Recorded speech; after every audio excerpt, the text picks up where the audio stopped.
आपने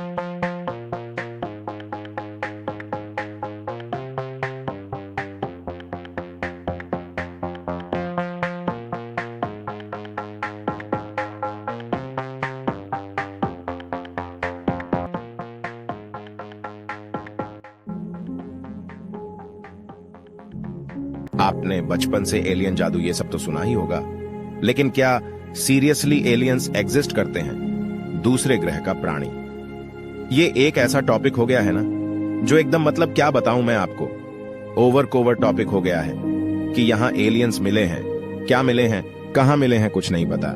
मतलब यही कि न्यूज में कुछ भी दिखाते रहते हैं, बस हो गया काम खत्म, फिर अगले दिन ही लोग उसे भूल जाते हैं, क्योंकि एक्चुअल में आज तक एलियंस और एक्स्ट्रा स्ट्रेटियल लाइफ का आज तक कोई भी प्रूफ किसी को भी नहीं मिला है। लेकिन अमेरिका में कितने सारे साइटिंग्स हुए हैं जिसमें अननोन ऑब्जेक्ट्स दिखे हैं।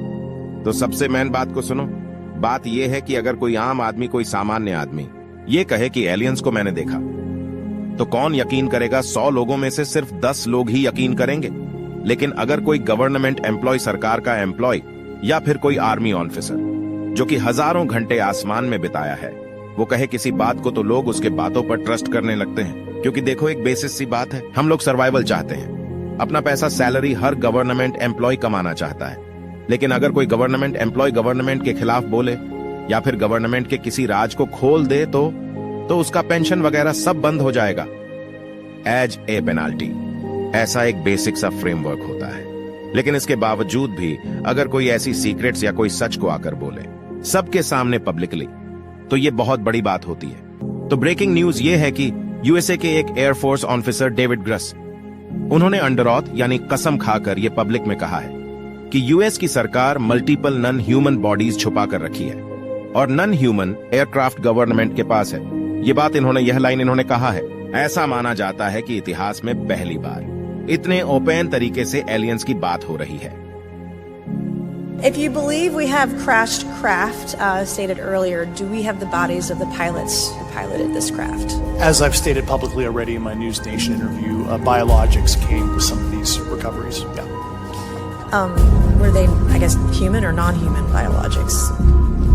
Non-human, and that was the assessment of people with direct knowledge on the program I talked to that are currently still on the program. और उन्होंने ये कहा है कि सरकार 1930 से अभी तक एलियंस के बारे में छिपा रही है। ऐसी कई क्रैश की घटनाएं हुई हैं, जिसमें कुल ऑब्जेक्ट्स धरती पर क्रैश कर गया हो तो क्रैश का जो मलबा होता है उसको गवर्नमेंट सेफ्ट कस्टडी में ले लेती है। लेकिन इसके बाद क्या होता है ये किसी को नहीं पता।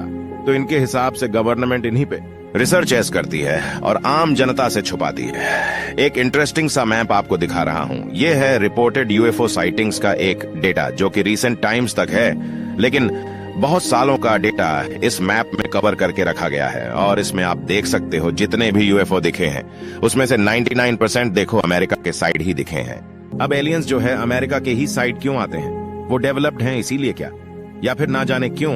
ये तो एक रहस्य है, इसका आंसर किसी को पता ही नहीं है। लेकिन हम भारत की बात करें तो आपको पता है कि एक डेडिकेटेड विकिपीडिया पेज है जिसमें भारत के सारे यूएफओ साइटिंग्स रिकॉर्डेड हैं कि भारत में कहां-कहां यूएफओ साइटिंग्स हुए थे। तो ऐसा नहीं है कि भारत में यूएफओ साइटिंग्स नहीं हुए हैं, बहुत सारे यूएफओ साइटिंग्स भारत में भी हुए हैं, जिसमें ऐसा भी हुआ है कि मुंबई पुणे वाले रीजन में एक एयर ट्रैफिक कंट्रोल वाले रूम से ब्लूइस यूएफओ दिखा था। और इंडिया के सारे यूएफओ साइटिंग्स का डेटा आप देख सकते हो इसमें। 2007 में कोलकाता में भी यूएफओ साइटिंग्स हुआ है। और रिसेंटली जो सबसे बड़े यूएफओ साइटिंग्स हुए थे वो 2021 में हुए थे, जनवरी में लुधियाना पंजाब में और गुजरात के वडोदरा में। तो जो गवर्नमेंट एम्प्लॉइज यानी आर्मी ऑफिसर, अगर इनकी बात आप सुनोगे तो ये ऐसी बातें कहते हैं जैसा कि हम प्लेन उड़ा रहे थे और हमारे साइड से बहुत तेजी से एक एयरक्राफ्ट यानी यूएफओ गया और उस यूएफओ से कोई स्मोक नहीं निकल रहा था और वो गोल शेप में था और उसकी स्पीड किसी भी मैन मेड ऑब्जेक्ट से ज्यादा थी।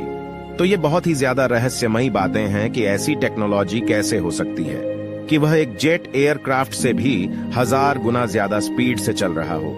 डेविड ग्रस जो रिवील किए हैं ये कोई सामान्य बात नहीं है और इसलिए इन पर कोर्ट केस भी हो गया है। इसी बात के चलते और इसी के सुनवाई में इन्होंने अपनी बातों को रखा कि हाँ मैंने एक्चुअल में कहा, मतलब कोर्ट के भी सामने ये इन्हीं बातों को कंफर्म किए। लेकिन बात यही है कि इनके पास हर बार की तरह इनके पास कोई एक्चुअल प्रूफ मौजूद नहीं है। ये कोर्ट को एग्जैक्ट लोकेशन या कोई डेड बॉडी नहीं दिखा सकते हैं किसी भी एलियन का। इस बात पे अमेरिका के अमेरिकी सरकार ने यही रिप्लाई किया है कि इनकी बातें बेबुनियाद है, इनके पास कोई प्रूफ नहीं है और ना सरकार एलियंस की एग्जिट को मानती है। उन्होंने एक न्यूज मीडिया को यह भी बताया था कि जो अमेरिका की सरकार है वो एक बहुत बड़ी एलियन वकील, एक फुटबॉल फील्ड के बराबर के साइज की यूएफओ अमेरिकी सरकार के पास है। Do you believe that our government is in possession of UAPs? Absolutely, based on interviewing over 40 witnesses over 4 years. I know the exact locations. Were they, I guess, human or non-human biologics? Non-human, and that was the assessment of people with direct knowledge on the program I talked to that are currently still on the program. उनका तो यह भी कहना है कि सरकार secretly एक multi decade programme चला रही है, यानी दशकों से यह प्रोग्राम चल रहा है जिसमें वो यूएफओस को कैप्चर करके उसको एक सीक्रेट बेस पर रख के उस पर रिसर्च चल रहा है। क्या एलियंस सच में एग्जिस्ट करते हैं? सबसे बड़ा सवाल तो ये है, लेकिन अब यकीन मानो इसका आंसर दुनिया में कोई नहीं दे सकता। ये रियलिटी है, क्योंकि अगर आप किसी से प्रूफ मांगो कि एलियंस को दिखाओ मेरे को, तो वो प्रूफ कभी भी नहीं दे पाएगा। वो धरती पर नहीं आए हैं ये तो हो सकता है, या फिर भी आए हो, उनका विजिटिंग कोई कंफर्म नहीं कर सकता, लेकिन इस असीमित ब्रह्मांड में कहीं ना कहीं है। इसकी चांसेस 99.99% है, क्योंकि आप जितना इमेजिन कर सकते हो इस यूनिवर्स का साइज उससे अरबों गुना ज्यादा है। बहुत सारे देश अलग अलग टेलीस्कोप लगा कर रखे हैं इस उम्मीद में कि कोई सिग्नल मिले, दूसरे ग्रह से आ रहा हो। इसी पर हम टैक्स पेयर्स का करोड़ों रुपए खर्च होता है इसी टेलीस्कोप को मेंटेन करने में और नए टेलीस्कोप को लगाने में, जो कि बाहर की सिग्नल्स को कैप्चर करती है। और वो सिग्नल और ना जाने कितने सारे सिग्नल्स कैप्चर भी हुए थे, जिसको वैज्ञानिक ने कंफर्म किया कि वो दूसरे ग्रह से आ रही है धरती पर, यानी कोई और सभ्यता जिसके पास बिजली है, टेलीस्कोप्स है और वो रेडियो वेव्स को जानते हैं और उसी के जरिए वो धरती के तरफ रेडियो वेव्स भेज रहे हैं। चाहे उनका रूप रंग अलग हो, लेकिन लाइफ ये जो वर्ड है दूर तारों सितारों में मौजूद है, किसी और तारे के सौर मंडल के किसी और प्लेनेट में, जो कि गोल्डीलॉक्स जोन में हो, यानी कि एक ऐसा जोन जिसमें लाइफ संभव हो। तो ऐसी जगह पर लाइफ इस ब्रह्मांड में कहीं ना कहीं मौजूद है और एलियंस की विजिटिंग की बात है। तो जैसा कि मैंने आपको बताया कि हमारे इंडिया में जो साइटिंग हुई है उसके बारे में देखें तो 1951 में 15 मार्च को सुबह 10:21 पर न्यू दिल्ली में एक सिगरेट के सेब की ऑब्जेक्ट आसमान में लोगों को दिखी थी। वो कुछ टाइम तक वहां पर था और फिर गायब हो गया। केरल, आगरा, गोरखपुर उत्तर प्रदेश, ऋषिकेश उत्तराखंड, कोलकाता वेस्ट बंगाल, महाराष्ट्र ये उन जगहों में है जहां पर सबसे ज्यादा यूएफओ साइटिंग्स की गई है। 2 ग्रुप के लोग हैं, एक वो जो कि एक्स्ट्रा स्ट्रेटियस पे मानते हैं और दूसरे वो जो नहीं मानते। तो आप किन में हो, किस ग्रुप में हो, नीचे कमेंट जरूर करना। चैनल को सब्सक्राइब करके बेल आइकन को दबाना ना भूलें।